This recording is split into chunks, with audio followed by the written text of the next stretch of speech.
Good morning student. फिर से एक बार आपका स्वागत है एक और नई वीडियो में। और आज हम एनसीईआरटी की जो बुक है कक्षा 12 में हिंदी विषय की, उसमें संस्कृत प्रबोधिनी वाली किताब का जो चैप्टर वन्य पशुओं भ्रातरः इव वाला जो पाठ है, इसके अनुवाद को पढ़ रहे हैं। हमने अपनी पिछली वीडियो में इसके पहले भाग में कुछ इसके जो अंश थे पाठ के, उनका अनुवाद जान लिया है। आज हम उसी पाठ के दूसरे वाले हिस्से के अनुवाद को जान लेंगे। आगे बढ़ें इससे पहले मैं आप लोगों से चाहूँगा कि हमारे साथ जुड़ने के लिए इस चैनल को आप सब्सक्राइब कर लीजिए और साथ ही साथ बेल आइकन भी प्रेस कर लीजिए ताकि किसी भी वीडियो का नोटिफिकेशन आप तक पहुंच सके। और साथ ही साथ इन्हें लाइक और शेयर करना बिल्कुल भी मत भूलिएगा। चलिए आगे बढ़ते हैं और पढ़ते हैं वन्य पशुओं भ्रातरः इव वाले पाठ का दूसरे हिस्से। सेकंड पार्ट में आपका दोबारा से एक बार स्वागत है और हम पढ़ रहे हैं वन्य पशुओं भ्रातरः इव वाला पाठ। इसका पहला जो हिस्सा था इसे हम पिछले वीडियो में पढ़ चुके हैं और अब इसके सेकंड पार्ट को आज हम शुरू कर रहे हैं। तो देखिए पहले पार्ट में क्या हुआ था, एक छोटा सा मैं आपको संक्षेप में बता देता हूँ कि दो भाइयों की कहानी इसमें है। बड़ा भाई जो बौद्ध सन्यासी था और छोटा भाई क्या था, व्याधवृत्ति अर्थात शिकारी प्रवृत्ति पर आश्रित था। और जो छोटा भाई था वह ही घर का पोषण करता था। प्रतिदिन वह वन में जाकर पशुओं को मारकर मांस का संग्रह करके लाता था। उसके जो मांस से उससे ही घर की रसोई सजाई जाती थी। बौद्ध सन्यासी को इस प्रकार मांस का सेवन अच्छा नहीं लगता था। मांस का भक्षण जब उसके द्वारा तिरस्कृत किया गया, अर्थात बड़े भाई के द्वारा तिरस्कृत किया गया, मना किया गया, तदा मतलब तब अनुज तमोदत अनुज ने उससे कहा, क्या कहा, मृगया अस्माकं कुलवृत्ति, की शिकार करना हमारी कुल की वृत्ति है। मांस खादन यदि परित्यज्येत, मतलब मांस को खाना यदि त्याग दिया जाए तो घर में सभी लोगों को उपवास का आचरण करना पड़ेगा। अन्यच मतलब इसके अलावा जीव हनन मतलब जीव की हत्या मेरे द्वारा की जाती है, ना कि आपके द्वारा। पाप मेरे द्वारा प्राप्त किया जाता है। भोजन के समय में पाप पुण्य की चिंता नहीं करनी चाहिए, ऐसा छोटा भाई कहता है। तो जब इस बात को बड़ा भाई सुनता है तो क्या कहता है, अन्य का आश्रय सदैव कष्टकर होता है। ऐसा सोचकर बड़े भाई ने मौन का आश्रय लिया, अर्थात चुप हो गया।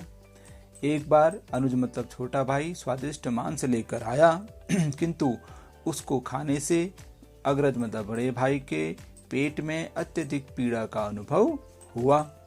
अचिरात मतलब थोड़ी ही देर में उसको उल्टी भी हो गई। वो मतलब उल्टी।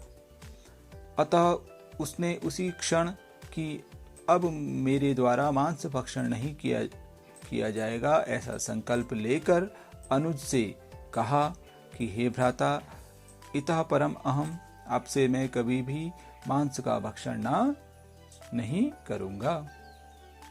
मांस पशुओं को मारना युक्त नहीं है, उपयुक्त नहीं है, ऐसा छोटा भाई समझाता है। ऐसा विचार मेरे मन में भी आज आया। अद्यरण्य, आज वन में माता के वियोग से मैं आंसू बहाता हुआ मृग शिशु मेरे द्वारा देखा गया। तस्यैव माता, उसकी माता भी मेरे द्वारा मांस के लिए मारी गई। उस मृग शिशु के करुण क्रंदन ने मेरे हृदय को भी पिघला दिया। तब भी इस कुल वृत्ति को अर्थात रोजगार को मैं त्यागने में समर्थ नहीं हूँ, आहार्य नहीं हूँ। यदि त्याग दिया जाए तो जीवन का निर्वाह भी कलेशाय मतलब कष्टकर हो जाएगा। अग्रज मतलब बड़े भाई ने थोड़ी देर सोचकर ऐसा कहा, क्या कहा, अहम इदानीम हिरण्यरूपम प्राप्नोमि, मैं इसी समय हिरण के रूप को प्राप्त करता हूँ। यदि आप मुझे मारने में सफल हो पाए तो आप व्याधवृत्ति की अनुवृत्ति करते रहना, अर्थात उसे करते रहना। यदि तुम ऐसा करने में सक्षम नहीं हो पाए तो आप इस वृत्ति को, तुम्हें यह वृत्ति त्याग देनी चाहिए, ऐसा बड़ा भाई कहता है। अब आगे क्या है देखो। जब छोटे भाई ने ऐसा सुना तो अनुजा एव प्रस्तावम अंगीकृतवान, अनुज मतलब छोटे भाई ने भी इस प्रस्ताव को अंगीकृत मतलब स्वीकार कर लिया। फिर आगे क्या है देखिए, अनंतरक्षणे अग्रजः मृग रूपम धृत्वा, थोड़ी ही देर में, अगले ही क्षण में, मतलब अग्रज मतलब बड़े भाई ने मृग रूपम धृत्वा, मृग का रूप धारण करके, ततः धावनम आरब्धवान, वहां से, तथा मतलब वहां से भागना प्रारंभ कर दिया, दौड़ना प्रारंभ कर दिया। अनुजश्च स्वयश्च मृगया, अनुज जो था, छोटा जो भाई था, वह भी स्वयश्च मृगया सुकनेन, अपने, मृगया मतलब शिकारी, सुनकेन का अर्थ होता कुत्ते, अपने शिकारी कुत्ते के सह मतलब साथ, तम अनुधावितवान, उसके पीछे दौड़ना प्रारंभ कर दिया। बड़ा भाई आगे दौड़ा और पीछा भाई, छोटा भाई उसके पीछे अपने शिकारी कुत्ते को लेकर उसका पीछा कर रहा। सूर्यास्त पर्यंतम तत् अनुवृत्तम, सूर्यास्त होने तक ऐसी अनुवृत्ति होती रही, यह क्रम चलता रहा। फिर क्या हुआ देखो, तथापि हिरणम मारयितुम न सक्तम अनुजेन, तब भी हिरण को मारने में अनुजेन मतलब छोटा भाई सफल नहीं हो पाया, अर्थात नहीं मार पाया। सायं नितराम श्रान्तः पिपासितश्च अनुजः कस्यचित् कूपस्य समीपं गत्वा, सायं मतलब शाम को, नितराम मतलब अत्यधिक, श्रांत मतलब थका हुआ, और पिपासित मतलब प्यासा, अनुज मतलब छोटा भाई, कश्चित मतलब किसी कुएं के पास जाकर, समीपम गत्वा जाकर, जलम उद्घृत्य जल पीने के लिए, जल उद्घृत्य मतलब पीने के लिए, पातुम घटम उन्नीतवान, उसने क्या करा, वहां जाकर जल पीने के लिए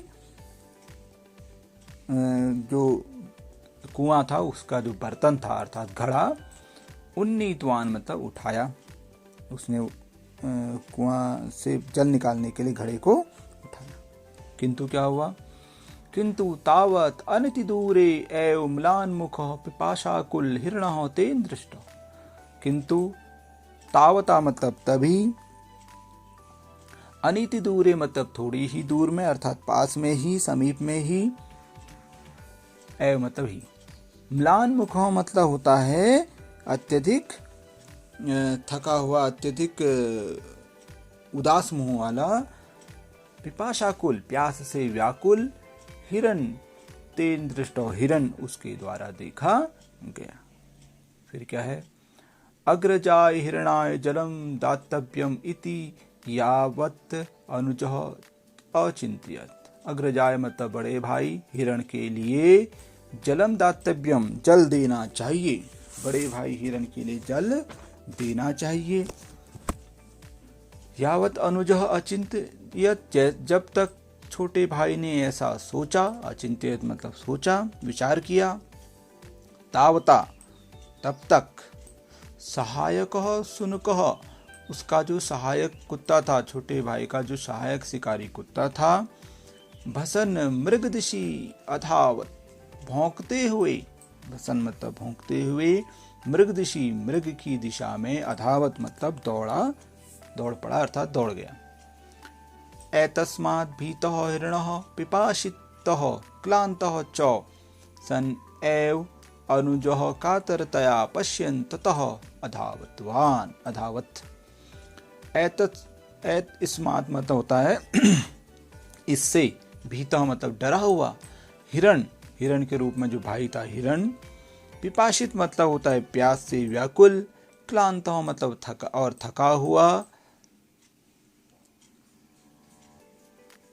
एव मतलब ही और थका हुआ ही, अनुजः कातरतया पश्यन्, अनुज मतलब छोटे भाई को, कातरता मतलब दया की दृष्टि से देखते हुए, ततः अधावत वहां से भाग गया, वहां से दौड़ गया।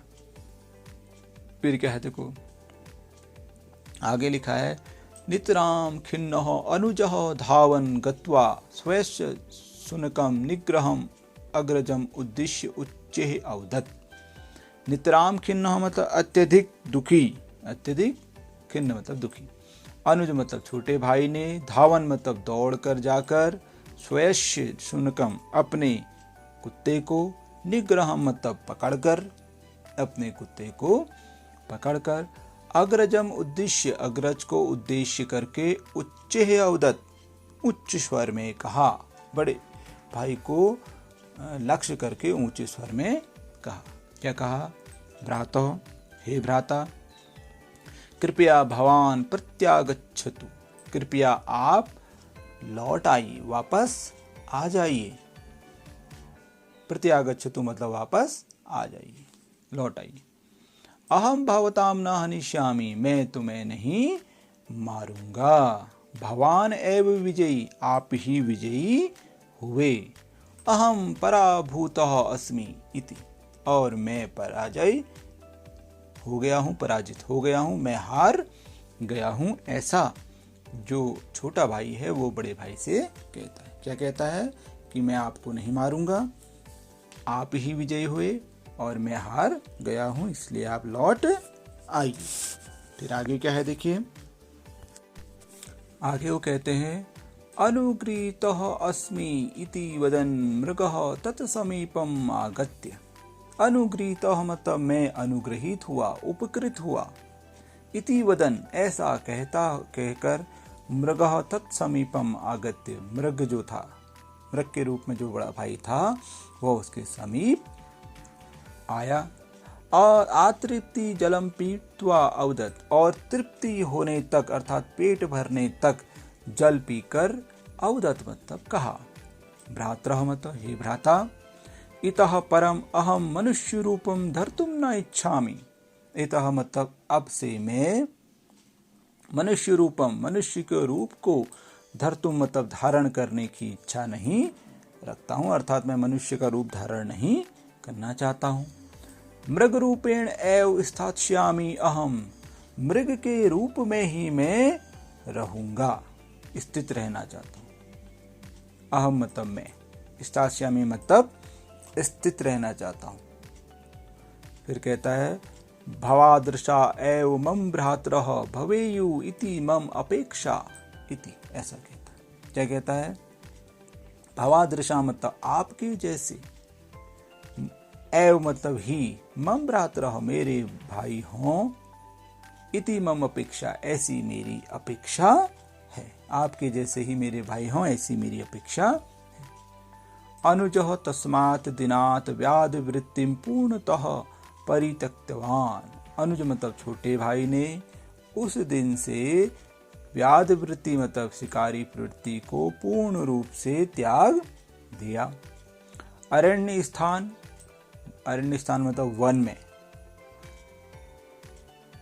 स्थित, जो पशून भ्रातृभावेन पश्यन, जो पशु थे उन्हें भ्रातृभावेन मतलब भाई के भाव से देखते हुए, सह वह, तेषाम रक्षाणाय कृत संकल्पम अभवत्, उनकी रक्षा के लिए कृत संकल्प अर्थात उसने संकल्प लिया, उनकी रक्षा के लिए कृत संकल्प हुआ।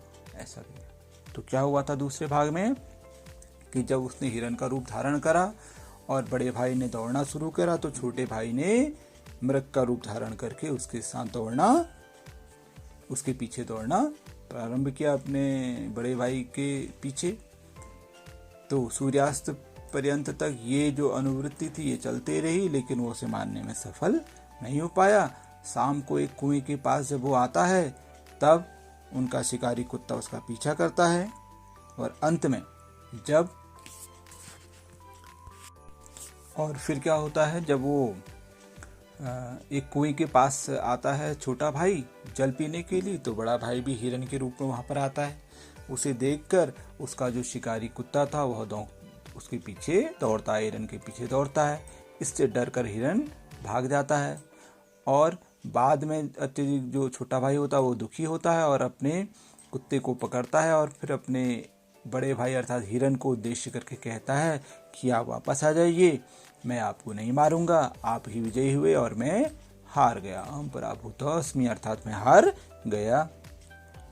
फिर बड़ा भाई आकर कहता है कि मैं अनुग्रहित हुआ, और फिर उसके समीप आकर जल पीता है और फिर कहता है कि हे भ्राता, अब मैं मनुष्य का रूप धारण करने का इच्छुक नहीं हूँ, मृग के रूप में ही मैं रहना चाहता हूँ, आप जैसे ही मेरे भ्राता हों ऐसी मेरी अपेक्षा है। ऐसा वो कहता है बड़ा भाई। और उस दिन से जो छोटे भाई था उसने व्याध वृत्ति को पूर्ण रूप से त्याग दिया और वन में स्थित रहकर जो पशु थे उनको भाई के भाव से देखते हुए उसने उनकी रक्षा के लिए कृत संकल्प लिया। तो ये पूरा पाठ आपका लगभग पूरा हो गया है। इसमें हमने इसके अर्थ को समझ लिया है। पहले वीडियो में हमने आधा अर्थ समझा था, दूसरे में दूसरे को। बार बार आप जब इस पाठ को के अनुवाद को सुनेंगे तो आपको ये पाठ समझ में आ जाएगा। और फिर क्या होता है कि अगर इस पाठ से संबंधित कोई भी प्रश्न अगर आपसे पूछा जाएगा तो आपको उसका उत्तर अपने आप आपके दिमाग में आ जाएगा, फिर उत्तर लिखना आसान हो जाता है। साथ ही साथ अभी हम इसके जो प्रश्न उत्तर है उसका अभ्यास भी करेंगे, लेकिन फिलहाल अभी आप इन वीडियोस के माध्यम से इनको देखकर बार बार इसके अनुवाद को बनाने का प्रयास कीजिए, तो आसानी से आप समझ गए होंगे। मिलते हैं अगले वीडियो। धन्यवाद।